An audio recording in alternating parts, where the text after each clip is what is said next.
minutes. Thank you, Mr. Chairman. Ms. Barra, we've talked a little bit about the Compensation Trust Fund, and you have indicated that Mr. Feinberg is going to set parameters, but you don't have those yet. He's going to determine who's eligible, and he's going to make the determination as to how much they're eligible for. Is that correct? That's correct. And do you know if he's going to determine, is he looking just at, because most people have focused just on the airbag deployment, and your list of 13 that you know of at this point only includes airbag deployment issues. Do you know if he's looking at other parameters?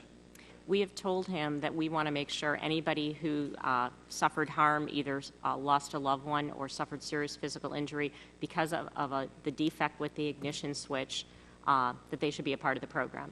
So you acknowledge what Mr. Gingrey was getting to earlier, and that is if you're traveling down the highway at a fairly good rate of speed, whether it be 48 miles or more or 35 miles an hour, and all of a sudden your car goes into a stall or the ignition turns off, you've got to put that into neutral and restart it. That is going to have been responsible for a number of the accidents that took place, whether or not the airbags were deployed, or in fact, even if the airbag not being deployed didn't cause the death or injury, there might still have been an injury as a result of that. You acknowledge that? If the ignition switch was part of the issue, we want them in the program, and there are other incidences. So then I have to question why you have one of the two folks in the accident that was referred to in Mr. Young's, Trooper Young's accident report. One of those two individuals is on the list of 13, but Natasha Weigel is not, and that raises the question because she was in the back seat. So the airbag didn't affect her, but clearly that accident may very well have been the result of the fact that you had a young driver, as pointed out by Mr. Gingrey, who suddenly finds themselves in an emergency situation on the highway going 48 miles an hour, and they don't have an engine that works anymore. And you would agree that if the engine's not working, if the power is off, you don't have power steering anymore either, do you? We were clear about the 13, but again, we want to get everybody who was affected, and that's what we're focused on. And so, again... And you want to make sure that everybody is fully and fairly compensated. Is that correct? That is correct. Then I have to ask you this question, Ms. Barra. Why are your lawyers still trying to seek protection in the bankruptcy court?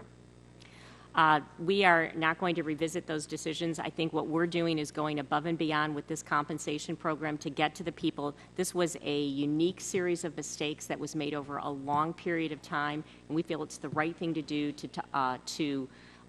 So you feel it's the right thing for GM to continue to ask your bankruptcy lawyers to defend them and get the shield from the bankruptcy court in that court, and not have to deal with these cases that come up, and to only let the only solution be Mr. Feinberg if there's not already been a settlement. Isn't that correct? Mr. Feinberg's yes or no? Mr. Feinberg's program is a voluntary program. Otherwise, people have the same rights they have today.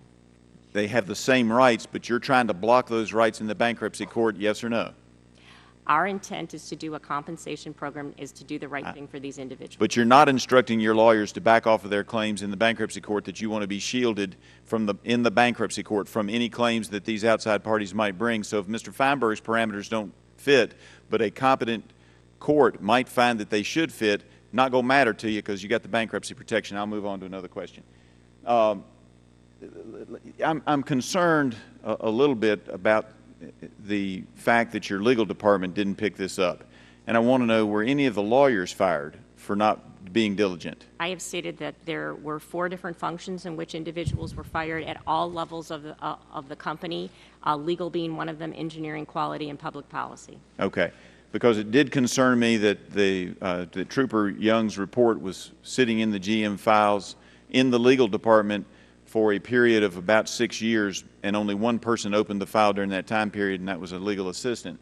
Let me ask you this. Can the lawyers, and I think they ought to be, but can the lawyers start a safety investigation?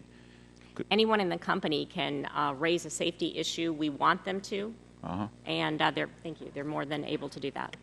And in this case, the lawyers didn't do that, and is that why one of them might have been fired, or some of them may have been terminated? Clearly there were people that didn't share information to put all the pieces together in this, and it's unacceptable, and those individuals that were in the best position to share are no longer with the company, and we are strongly encouraging everybody in the company to raise issues. I will tell you specifically... All right, I'm about to run out of time, so I appreciate that, but let me just state this in closing. If GM truly wants to compensate everybody who's been harmed fully and fairly, they ought to ask their lawyers to stop asking the bankruptcy court for bankruptcy court protection and let these matters work their way out. Thank you. Yield back. Gentleman yields back. Now recognize Ms. Schakowsky for 5 minutes. Thank you.